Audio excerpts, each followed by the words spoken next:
ସେମାନେ ସହିବା ଶକ୍ତି ଅଛି, ଧୈର୍ଯ୍ୟ ଶକ୍ତି ଅଛି, ତା ଅର୍ଥ ନୁହେଁ ସେମାନେ ଦୁର୍ବଳ। ଆପଣମାନେ ଭାବନ୍ତୁ ନାହିଁ ସେମାନେ ଦୁର୍ବଳ।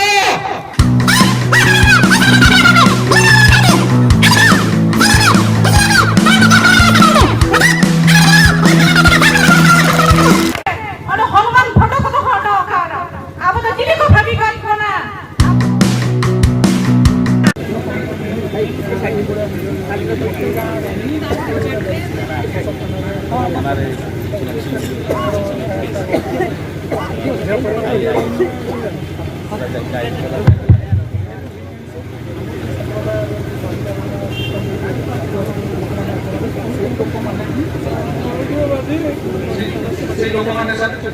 मानने भर गोटे भावना गोटे आघात आसी से चाहते तुरंत या गोटे किसी कार्यानुष्ठान ग्रहण कर आगामी दिन कौन आम लोक भर गोटे मैं कन्फ्यूजन तो आगामी दिन में जनगणना अच्छी कौन स्वतंत्र वर्तमान पर्यटन कौन कोड भी पाई ना तो आम भी चाहूँ ये मध्यम गोटे ग्राफिक कलम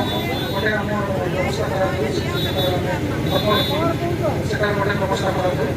जो पुलिस मैंने अच्छा जल्दी से जल्दी टिकेट खोजी साइंटिफिक कारण यहाँ गोटे जगह नुह आम 3टी जगह जदि आम ओडा 13 जगह आस्ते आस्ते मैंने स्प्रेड कर लोक मैंने जेहतु ये गोटे गाड़ी कर गोटे गाड़ी कर गोटे संगठन गोटे आम गोटे बढ़िया तेणुक या गोटे तुरंत कार्यानुष्ठान ग्रहण कर पुलिस सार मैंने अच्छा सजाग तुरंत एक्शन और जिते भी सब आम धार्मिक स्थल जगह अच्छी से दिया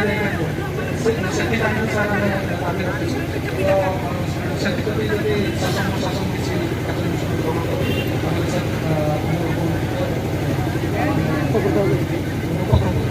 कर सर 6टी दाबी रही तो आम चाहूँ सर जनता संबर्धन कर तो वर्तमान सार जो अनुरोध कर जो 6 दफा दाबी नहीं सार माध्यम उपस्थित सार मान पठेबू तो से बाबद में आम किसी सूचना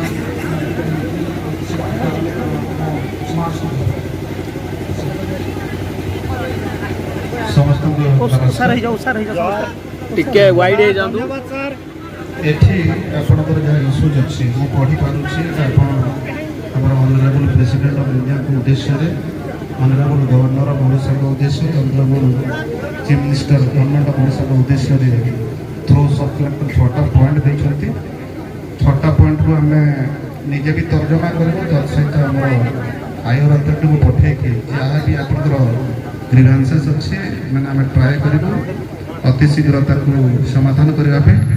आशा करी आपण मैंने समस्ते बहुत शांतिपूर्ण हिसाब से एठी आसिक आपणकर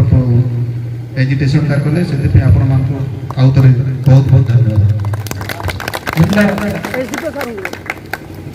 धन्यवाद सर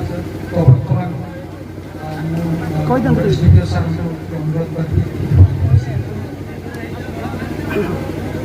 समस्त जुहार आज आपण मैंने बहु संख्यार एकत्रित हो स्टाडियम सब कलेक्टर ऑफिस को अत्यंत शांतिपूर्ण शैली आसी पहुँचते आपंकर दाबीपत्र सब कलेक्टर सार को 6 गोटी दाबी केवल मो रिलेटेड कहि जो केस टी शोषो थाना केस नंबर 40/26 ए चेष्टा करी केते शीघ्र ए अभियुक्त अच्छा खूब शीघ्र धरा पड़े। धन्यवाद धन्यवाद सर मैं वर्तमान समस्त शासन प्रशासन और पुलिस सार मान को धन्यवाद अर्पण करें आम सहित खरारे आमको साथ सहयोग कर शासन प्रशासन मान को धन्यवाद देवी जे आमको कौन जगह किसी असुविधा आवाक पड़ना ତ ସାର୍ମାନଙ୍କୁ ସମସ୍ତଙ୍କୁ ଭିତରେ ମୁଁ ଆମର ଯେଉଁ ମାଝି ପାଖାନା ବ୍ୟବସ୍ଥା ଅଛି ସେ ବ୍ୟବସ୍ଥା ତରଫରୁ ମୁଁ ସାର୍ମାନଙ୍କୁ ବହୁତ ଧନ୍ୟବାଦ ଅର୍ପଣ କରୁଛି ଆଉ କୃତଜ୍ଞତା ଅର୍ପଣ କରୁଛି। ବର୍ତ୍ତମାନ ସାଥୀଗଣ ଆମେ ଆମର ଯେଉଁ 6 ଦଫା ଦାବି ଥିଲା ସବ୍ କଲେକ୍ଟର ମହୋଦୟଙ୍କୁ ଆମେ ଦେଇସାରିଛନ୍ତି, ରିସିଭିଂ ମଧ୍ୟ ଆମେ ଗ୍ରହଣ କରିସାରିଛନ୍ତି। ଯେହେତୁ ଆପଣମାନେ ଜାଣିଥିବେ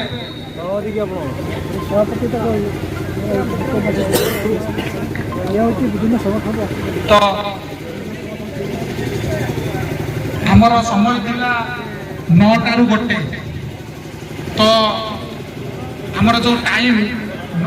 1 ହେଇଯାଇଛି, ତେଣୁକରି ଆମେ ଚାହିଁବା ଯେ ଜଲ୍ଦି ସେ ଜଲ୍ଦି এই জায়গাକୁ ମାନେ ଖାଲି କରିବା, এই ଯେଉଁ ଟ୍ରାଫିକ୍ ଜାମ୍ ତାକୁ ମଧ୍ୟ ଖାଲି କରିବା। ଆମେ ଯେହେତୁ ଶାନ୍ତି ଶୃଙ୍ଖଳାର ସହିତ ଆସିଛନ୍ତି, ଯେମିତି ଆମେ ଶାନ୍ତି ଶୃଙ୍ଖଳାର ସହିତ ଯେଉଁଠି ଆରମ୍ଭ କରିଥିଲେ ସେଇ ଜାଗାକୁ ଆମେ ପହଞ୍ଚିବା।